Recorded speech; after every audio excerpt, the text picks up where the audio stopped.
오늘 횟수를 보니 99번째 채플인 것 같습니다. 할렐루야. 네, 다음 주는 드디어 세 자릿수가 될 것 같습니다. 100주년이 아니라 100번째 예배가 돼서 벌써 그렇구나라는 생각을 하게 됐습니다. 다음 주에는 우리 다락방 기도회도 99번째여서 우리 100번째 시간일 것 같은데 100번째는 좀 특별히 의미를 가져서 큰 잔치를 우리가 했으면 좋겠다라는 희망만 갖고 연희대와 같이 예배하기를 또 소원합니다. 첫 번째 했을 때나 99번째 했을 때나 또 100번째 했을 때나 뭐 큰 다름은 없겠지만 제 마음 가운데 이런 큰 이런저런 감동이 있는 것 같습니다. 여기 이렇게 두리번 걸어서 보니까 올 한 해 동안 우리 살아가는 가족들이 저는 영적인 동지라고 생각을 하는데 참 감사하다, 또 마음이 참 격려가 된다라는 생각이 듭니다. 1년 동안 자리를 잘 지켜서 감사합니다. 서로 한번 축복하십시다. 자리를 잘 지켜주셔서 감사합니다. 그래도 강우성교회 각 부서별로 한 분씩 다 오신 것 같아요. 교수님 계시고 직원 선생님 계시고 또 우리 간사님도 있고 우리 유학생이 있고 대학원생, 오늘 대학원생이 대도시라서 대학원생이 있고 심지어는 우리 19학번부터 시작해서 교육자까지 있어서 참 감사합니다. 오늘 말씀을 여러분과 나누면서 야고보서에 대한 이야기를 오늘은 아주 짧게 나누고 싶은 마음이 있었습니다. 앞에 기도하고 싶은 내용이 있어서 그걸 뒤로 미뤘다가 같이 먼저 기도를 심었습니다. 12월은 개인적으로는 이제 늘 항상 12월 되면 대학 이 캠퍼스의 이 스케줄이 늘 12월 이제 기말고사 시작하면 한 학기를 마무리하기 때문에 제 나름대로는 11월 마지막을 2019년에 사역의 이제 끝으로 보고 12월 한 달은 이제 씨고르기 씨앗을 이제 고르기 작업을 저는 아주 굉장히 깊이 하고요. 깊이 하는 것이 이 우물 판다고 하는데 올 한 해 뿌렸던 것들 이제 기도 노트 점검을 이제 쭉 합니다. 기도 노트를 쫙 열거해 놓고 이것은 참 이랬구나. 이것은 내가 또 좀 별로 그렇게 열심을 안 했구나. 그러니까 굳이 안 해도 되는데 하는 것들을 놓고 또는 이거를 조금 더 우리가 내가 열심을 냈었으면 이게 좀 열매가 있었겠다라는 것들을 보고 이걸 내년에 다시 해야 되나?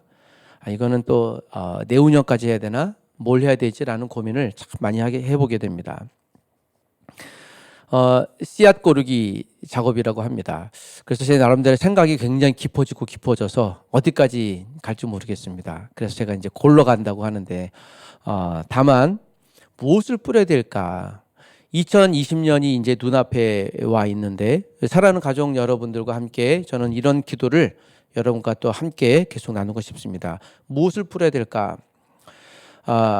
존 모세라고 하는 분이 제 기억에는 1991년에 어느 대학인지 제 기억이 희미한데 여기 이제 제가 이제 영어 공부를 한다고 AFKN에 이게 나왔습니다. 그래서 엘저브라 프로젝트라고 해서 나중에 타임즈까지 나왔는데 미국 뉴욕시에서 이 흑인 범죄율이 많아서 어떻게 하면 이걸 줄일까라고 고민하다가 흑인들이 슈퍼마켓에서 자꾸 총기 사고가 나는 이유가 뭘까라고 했는데 반모세 교수입니다. 반모세 교수가 그분께서 단순히 다른 문제가 아니라 내가 볼 땐 이것을 카운터해야 되는데 얼마인지 이 셈법을 몰라서 그렇다. 그러니까 모르니까 티격태격하다가 총을 든다. 그래서 우리가 이 흑인들에게 그 당시 뉴욕시 흑인이에요. 흑인들을 위해서 학업이 모자르신 분들을 좀 이렇게 도시가 교육 사업을 하자. 그래서 소위 말하는 이제 엘저브라 프로젝트라는 것을 제가 냈던 것을 기억합니다. 이것이 성공할까 안 할까 잘 모르겠는데 실제로 결과론적으로 굉장히 큰 성공을 거두었던 프로젝트로 알려져 있습니다. 엘저브라가 수학이잖아요. 단순히 수학의 이 고급 수학이 아니라 아주 기초 수학, 덧셈을 나누고 플러스하고 뺄셈을 빼고 곱하기 하는 이 네 개만 하는 프로젝트였는데 물론 처음에 쉽지 않았죠. 그것을 보면서 제 가운데 하나의 영적인 감흥은 우리가 살아가는데 한 도시를 덧셈, 뺄셈, 남셈, 곱셈이 범죄를 현격히 떨어질 수 있었던 계획이었다면 그것은 우리의 기본이잖아요. 기본기만 될 수 있으면 최소한 안정화될 수 있겠다. 우리가 살아가는 보편적인 세상도, 우리의 영적인 세상도 마찬가지겠다. 우리가 어떤 위대한 큰 일을 꿈꾸는 것은 참 좋긴 하겠지만 우리의 영적인 이 기본, 영적인 기초에 대해서 다시 한번 다지는 것은 우리를 존재케 하는 기본이겠다, 중요하겠다라는 생각이 듭니다. 기본 기초, 이것을 우리가 경상도 사투리로 무엇이라고 하는 건, 얘 참 기본이 됐다, 기초가 됐다, 얘는 그래서 참 큰 인물이 될 거야 하는 것을 경상도 사투리로 무엇이라고 하는가 하면 이 싹이라는 말을 해요. 싹이 났다라는 거잖아요, 실제로. 그래서 싹과 그 아지라는 말은 첫 번째 것이라는 거예요. 송아지가 소의 자녀잖아요. 그래서 어린. 그래서 싹과 아지를 합쳐서 그 싹아지라고 해요, 실제로.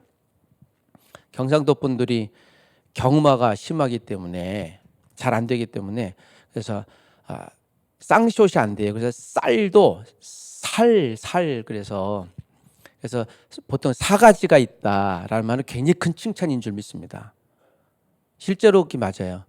근데 우리가 이걸 이제 격음화 시키면 싸가지가 있다라고 하는 그 쌍숏 발음이 요새 이제 뭐 이렇게 좀 거친 말과 해서 저는 굉장히 진짜 싸가지 있다. 저는 싸가지 있는 목사가 되기를 원합니다. 목사님 정말 싸가지가 있으십니다라고 하면 저는 아주 기뻐 날뛸 줄 믿습니다. 할렐루야. 예, 그렇다고 쓰지는 마세요. 근데 그 의미는 참 그렇게 좋습니다. 기본 기초인 것이죠. 우리가 다시 어떤 일들을 하려고 할 때 과연 이 근본은 내가 동기가 하나님 보시기에 합당하실까? 저는 이것이 하나님의 마음을 감동케 하는 그냥 근간의 아주 기초 출발이라고 믿습니다. 오늘 이 야고보서를 함께 여러분과 나누면서 지난 시간 우리 수요 채플 시간에 잠깐 소개했었던 한 분의 이야기를 이어가면서 AD 30년에 스데반 집사님이 돌아가시고 순교하시고 사마리아 전도가 이어지고 AD 32년에 사도 바울이 다메섹 도상에서 주님이 의도적으로 만나주시고 또 3년 뒤에 그 바나바가 이 바울을, 아직까지 사울인데 사울을 이끌어서 제자 훈련하고 아마도 바울이 3년 정도 다소에서 제자 훈련 했을 거라는 생각이 들어집니다. 그리고 아라비아 광야로 보내서 10년 동안 신학 수업을 하게 합니다. 그리고 나서 바울이 13년 동안의 신학 수업을 마치고 다시 이제 등장하죠. 그리고 이제 선교 여행을 시작합니다. 하나님께서는 사람을 그냥 그의 열정만 갖고 사용하지는 않고 반드시 거기에 대해서 조직화된 훈련을, 트레이닝을 시키고 훈련시키는 것을 보게 되어지죠. 그리고 사도행전 13장에 바울로 등장하기까지 하나님은 아직 바울을 유보시키십니다. 그리고 AD 45년에 안디옥에서 처음으로 그들이 그리스도인이라고 일컬음 받습니다. 여기에서 바울과 그리고 바나바가 등장합니다.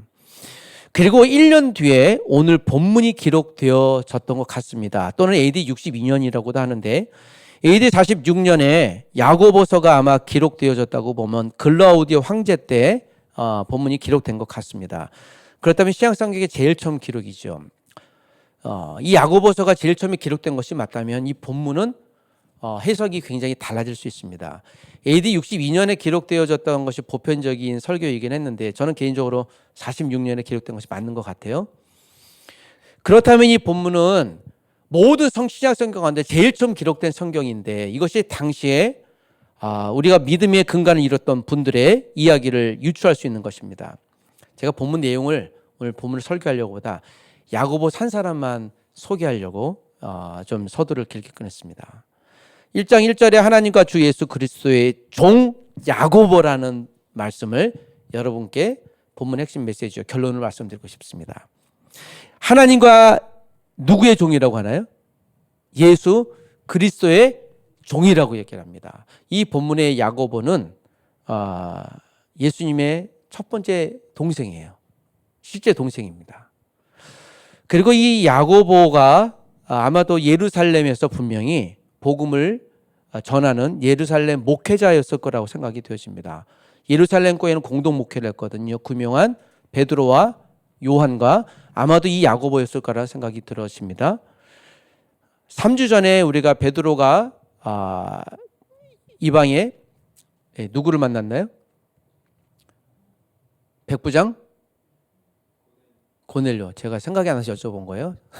고넬료를 만났는데 사도행전 10장에 그 얘기가 나와요. 베드로가 사방으로 돌아다니니요. 그러니까 싸돌아다녔어요. 실제로 베드로는 사도들은요. 저 위쪽으로 막 갔단 말이죠. 그래서 며칠 동안 있다가 또 가이사랴에도 가고 있으면 누군가 예루살렘 교회를 묵묵히 목회해야 되잖아요.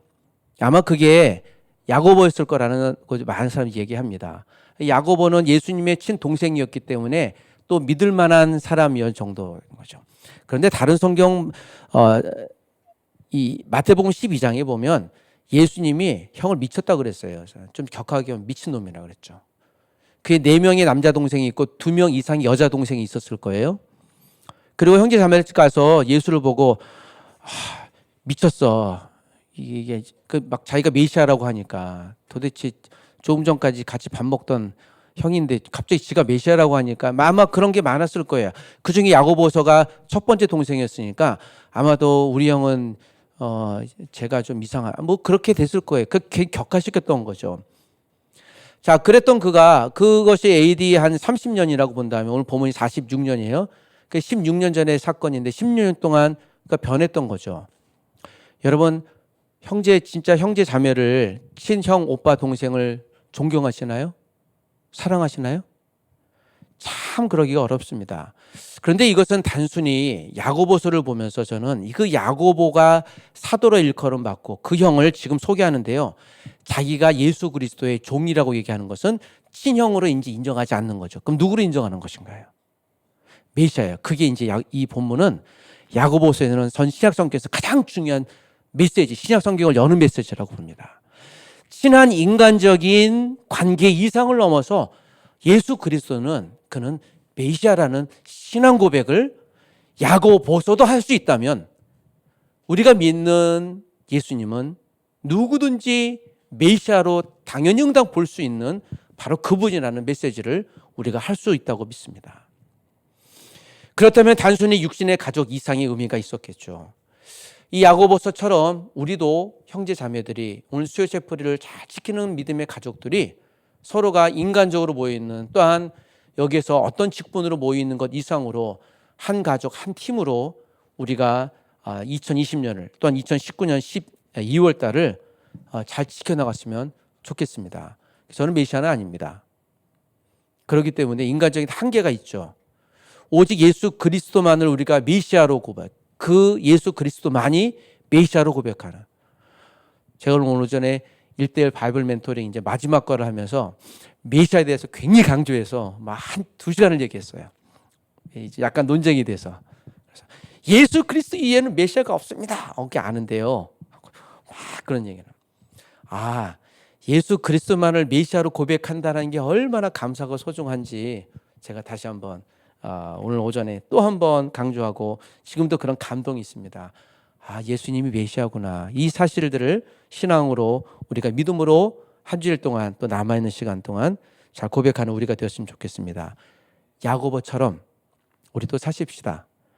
사도 시대는 끝났지만 마치 그 사도처럼 예수 그리스도가 인간 예수 그리스도가 아니라 우리의 구원자 예수 그리스도로 신앙 고백하는 그런 많은 분들이 이 자리를 채우고 또 2020년을 기대하는 우리가 되었으면 좋겠습니다. 그것을 소망합니다. 할렐루야.